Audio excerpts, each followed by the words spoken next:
Discuss about the digestive systems in humans. आप जानते हो डाइजेस्टिव सिस्टम इन ह्यूमंस, सबसे पहले कोई भी चीज़ जो है वो माउथ से उसको लिया जाता है। तो ये हमारा अगर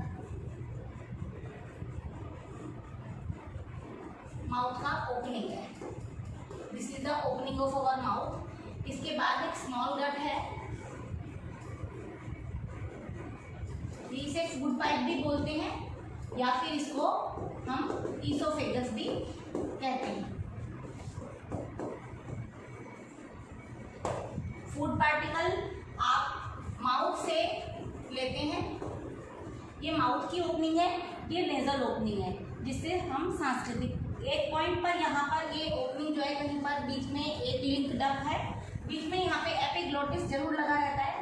एक एपिग्लोटिस एक फ्लैप लाइक स्ट्रक्चर होता है जो सांस की नली में खाने को जाने से बचाता है, क्योंकि ये दोनों ही पाइप्स पैरेलल चलती हैं, इसलिए हमने ये ओपनिंग्स जो है वो जॉइंट में दिखाई हैं, लेकिन इसके बीच में फ्लैप लाइक एपिग्लोटिस का स्ट्रक्चर भी आ जाता है। फूड पार्टिकल माउथ से होता हुआ ईसोफेगस में या फूड पाइप में आता है। फूड पाइप में आने के बाद वो सीधा स्टमक में जाता है।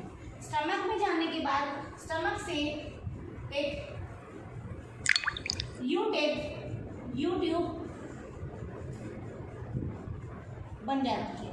ये देखिए ये जर्नी है, थोड़ा सा स्टोर करने के लिए इसको थोड़ा सा बेंड होना पड़ता है। यू शेप ट्यूब है और उसके बाद जब ये खाना या फूड पार्टिकल्स यहाँ जाते हैं, यहाँ पे थोड़ा सा डाइजेशन यहाँ होता है, थोड़ा सा डाइजेशन, उसके बाद ये एलिमेंट्री स्मॉल इंटेस्टाइन स्टार्ट हो जाता है। देखिए मैं इसको ओपनिंग में ऐसे बना रही हूँ ताकि आपको ये इजीली समझ आ जाए, लेकिन ये एक्चुअली बहुत ही कॉन्ट्रैक्टेड, बहुत छोटे से स्मॉल एरिया में होता है, इसलिए ये थोड़ा कंजस्टेड होता है। मगर इसको मैं आपको ओपन करके दिखा रही हूँ कि ये इस तरीके से है। उसके बाद जो फूड पार्टिकल है स्मॉल इंटेस्टाइन में भी उसका काफ़ी डाइजेशन होता है, उसकी सरफेस जो होती हैं उस पर जो विलाए होते हैं वो काफ़ी सारा एब्जॉर्ब कर लेते हैं सब चीज़ों को, और उसके बाद जो रेस्ट फूड मटेरियल है या वाटर कंटेंट है उसका डाइजेशन बिग इंटेस्टाइन यानी कि लार्ज इंटेस्टाइन में होता है। ये देखिए ये मैं इसको कॉइलिंग इसलिए दिखा रही हूँ क्योंकि एरिया बहुत कम होता है, तो स्टमक के बाद जो एरिया होता है उसमें ये कॉन्ट्रैक्शन में होती है, इसलिए एक दूसरे के आसपास लिपटी हुई दिखाई देती हैं। लेकिन असल में अगर आप इसको खोल देंगे तो ये एक 9 मीटर लॉन्ग ट्यूब बन जाएगा यहाँ से, और अगर आप बाहर तक खोलेंगे, और इसका जो एंड पॉइंट होता है एक यहाँ रेक्टम, और ये इसका ओपनिंग जो होता है इसे हम कहते हैं एनस। तो इस तरीके से ये फूड पाइप है। This is our stomach, this is U shaped tube, this is small intestine, this is the large intestine,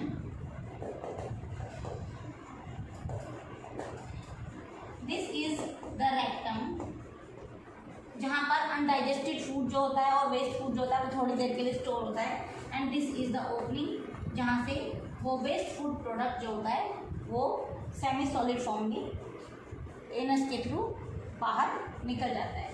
अब आप ये देखिए कि यहाँ जो डाइजेस्टिव सिस्टम है ये एलिमेंट्री कैनाल है जो ये 9 मीटर लॉन्ग ट्यूब है अगर आप इसे ओपन करेंगे, लेकिन इसके साथ साथ दो और ऑर्गन्स हैं जो डाइजेशन में इन्वॉल्व हो जाते हैं, और वो हैं एक लीवर और दूसरा पेनक्रियास। लीवर इस तरफ,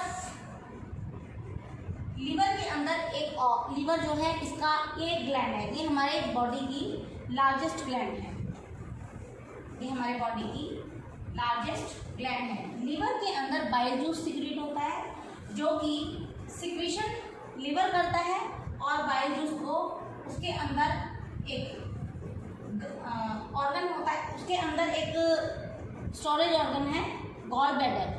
गॉल ब्लैडर में लीवर बाइल जूस को बनाता है और गॉल ब्लैडर में स्टोर कर देता है, और गॉल ब्लैडर का एक एंड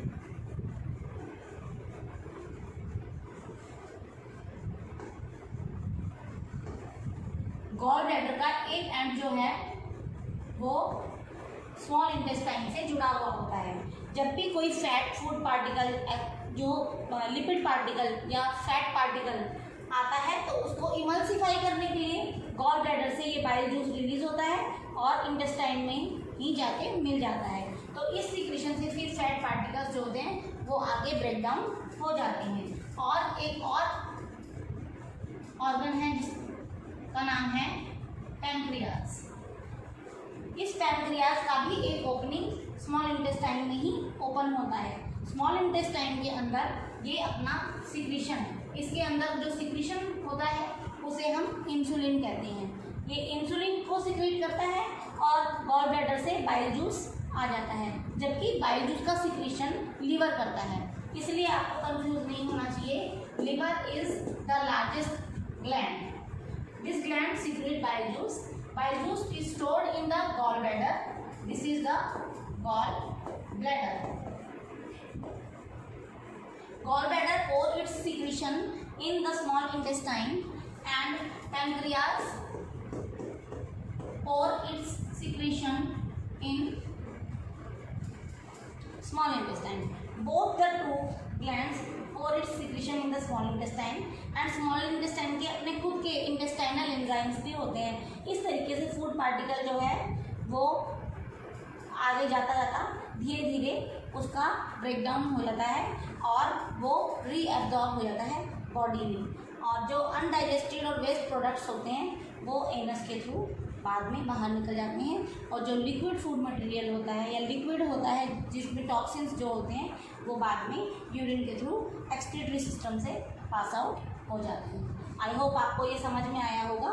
तो अगर आपको कुछ भी इसमें क्वेरी है, कुछ भी है, आप कमेंट सेक्शन में लिख दीजिए, मैं आपका वो ज़रूर डाउट क्लियर कर दूँगी। Okay, thank you.